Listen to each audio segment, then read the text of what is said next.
बताओ सवेरे कौन है के कौनिया सवेरे तैयार हो जाए सबके बाजारे तब बाजारे चल के ऊ सवतिया हमरा बाजारे गए जाए पहले तैयार केन केन निकल बिया एकदम हम परेशान हो गइल बानी ओकर माईयो बाप के खबर धन न के ले जाबन बेटी के 10 दिन 15 दिन रखिया ना हमरा भी ना सहेला पता ना कौन ता महीना चलता हराम जादी कहीं के एकदम दुखी हो गइल बानी हम बियाह क के रुपया पैसा पर दी लिया के पछतात नहीं सवतिया कौनियो बहड़िया के चनियो नहीं खजात एकदम हमार जियरा दुखी हो गइल बाटे जाके घूम घूम बाजारे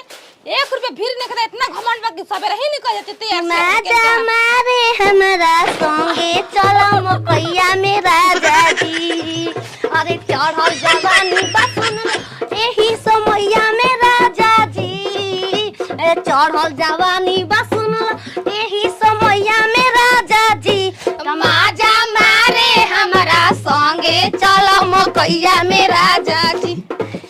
अरे मकैया चल हनीमून मनाई सारा हम दिलवा के अपन पूजाई चुप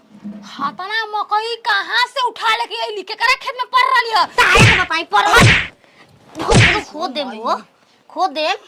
दूध लेकर खेत देंगे ए छियातरो मुखिया के खेत में के हो मुखिया होत ना पूरा दर्जन तोता ओकनी के बोलता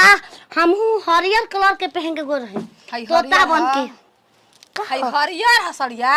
कहो आ मुखिया तार भातार ह देख तो चूस घली ओइ चूस ए घोसरो के नाक में के बार का बाद में 4 गो गर्दन डॉक्टरी में मुखिया बार का बार से डॉक्टरी भर्ती हो गई नके फूल गइल बन टुंगा लेखा चोरी ऊपर से सीना चोरी करतलू चलो अगर के छिल के ले जा चुजा मकई के भूंजा हम बाजार में बस बेचब तहार ने आदमी कुकुर कुछ करी अपना पेट से बचता ना बैठू बेचा गबर खा ए भोसरो तोले भाई हम तो खाई के तोर माई खाई रे रारी चुपचाप ले जो कहां लेके जाए हई बताव हो कातना हई 10 किलो मकई लेके आबे कहते कि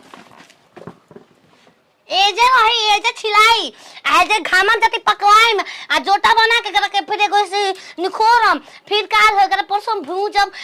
मकई के दाना फिर तब खाई ट्रेन में एक आध साल एई में तो ड्यूटी लगा रही छत पे जेबू अइबू नीचे छिलबू पकाइबू करबू इहे कुल काम खाली और कुछ काम नहीं के दिन में तार घर के काम करी नौकरानी समझल बारू कौन काम करी कौन नौकरानी वाला हां चुप ओसदी कुत्ती कहीं के तोर माई कुत्ती एक के चप्पल में मुंह लाल हो जनता न खुदा चप्पल मोगिए फाड़ दे बाजारे जाए कर रानी न तही का चोरी करे चोर तो चोरी ना को रे पूरा आदमी उधर भई तो भरल हम देख ले सब कुछ ताकत हम रहे जानतन के झांसी के रानी हो हमरा सब कुछ ताकत रहे कि कुछ बोली हमरा के हिम्मत बा बोल भी तो हम पेन के उ रे यही से फैलल जाता रू हरामजादी हो बॉन बीटा पी के पीला असर करी सब कोई पर असर हो जी भतर काटू कुत्ती रात के एगो खाए में ना आवे एगो खाए में रात हो सही चुपचाप दे हर रात रह जिंदगी भर अगर के तोता के मुंह में से चुरा ले तोता के मुंह में से ए हराम ने तोता का हाथ चुकी मुंह में होला तो लोग चुरा लेलु ह ओका छीन ले माने की तू का नतिया हम पगड़ा बताओ के करा मैं जाना रे हमारा संगे चलो मकैया में राजा जी हम किन के लिए दे दा ना हम देख पाएंगे हम किन के कौन मुखिया के देख लो 7 गो पूरा बात 7 गो मुखिया बा तू नाम 7 गो पूरा का 7 गो मुखिया होला कि कहीं गो मुखिया होला रे हरामजादी को पंचायत में अरे मकई में चलो हनीमून मनाई सारा हम दिलवा के अपन पुराई अब जे होई देखल जाई आवे वाला समैया में लहर जवानी के लूटे के मन बा सैया के साथ मकैया में लहर जवानी के लूटे के मन बा सैया के साथ मकैया अरे ताजा बाल लेला मकई के बाल लेला दूसरा के धान पर माल लेला बाल ले अरे सुरे सब बचिया तरी तकबू हो अरे छुछुंदरिया तकबे रे बस मत एक मैं तकबी चुप रह अरे लांगरी ले ना ओ जो माई बस तार राती के झोता कबरिया सन के हो ए सिचनाबो कैसे पता क्या घरे रातिया सिचना बो छियतरा ससुरा के नाम सिचना ए तन तमीज से बोला ठीक बा तहार जाके दुरिया पे कब करे सूरज सब के लेके निकल त निकल लगी धारा अरे तमीज तोहार आय पतो के सिखौले बारू छिनरो की जाके मैं मकया सकया लपेट सपेट के ओ में दूसरा के भैंस के करा के छिनरो को हमारा के छिनरो को हमर भैया के दांत काट के अलमिया मुखिया जी के आय मुखिया जी के भाई हवा प्रणाम प्रणाम मुखिया जी के भाले तड़ू कहीं हम चिन लेंगे तू पढ़ अबे कॉलोनी तोरो पास बनवा तो देवरो के पास बनवा अबे एक कलमी में घसटवा दे कुल लग बुझाल बजावे ए बचवा देखा अपना थोड़ा धूपत के बाद में कॉलोनी पास में देखा कुछ मत करो एक बात का बतावा बचवा कहतर गबे ई तू बताओ पढ़ला ना पटना में कि गया में तू वही बड़ा का ना गाँव में हां काहे ना आ 3 बीघा मकया बोल बा वहां से 1.5 बीघा के बाल खत्म बा आ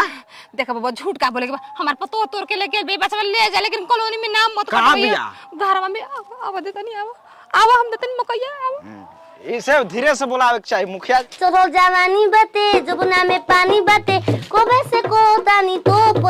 परे तो न रे सोमियाना के चोपते हथोड़िए में वो सामान के कारे की चाबा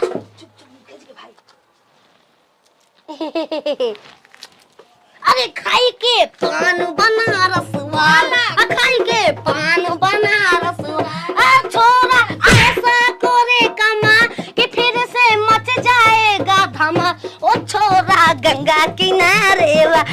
खाई के पान बाल बना सुगर नाचतिया रे ई मुखिया जी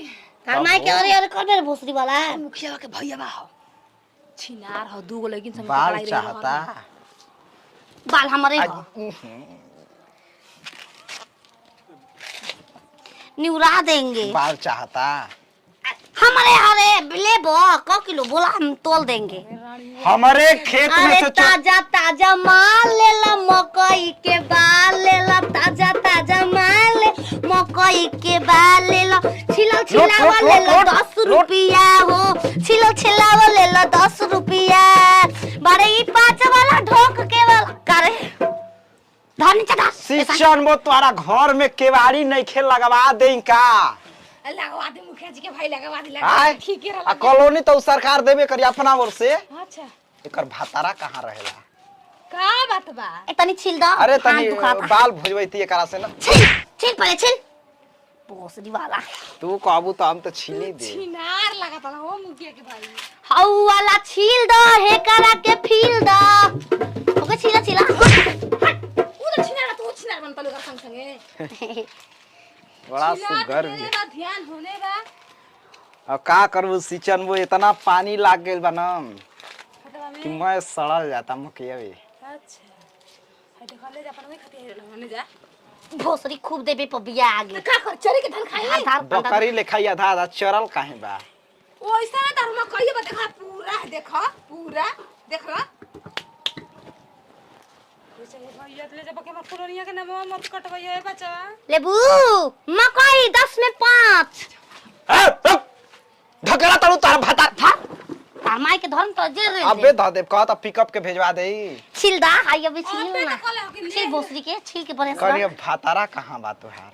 वो तो पान खाई गेल कॉलोनी पास करवा दे के बात करता लंगड़ा रोज धुरी लाइन अरे ओकर बुढ़ा पेंशन बनवा दे हो अब उ जमाना गइल जब गधा जलेबी खात रहे मार सहलत रही और रारो मारिना कुदा के उमाच उमाच के न्यू तब का पाले पर जीबू तो लागी खाने चुपचाप ए के ए ससुई बचा ला पीछे न निकलू केकरा बोल के हमार माइटर में बीचा में भातार घुसा बताऊ जा ए भोसरी वाला भतार तो केनियो घुस रही उ नहीं रही तबो रही अबे खुनी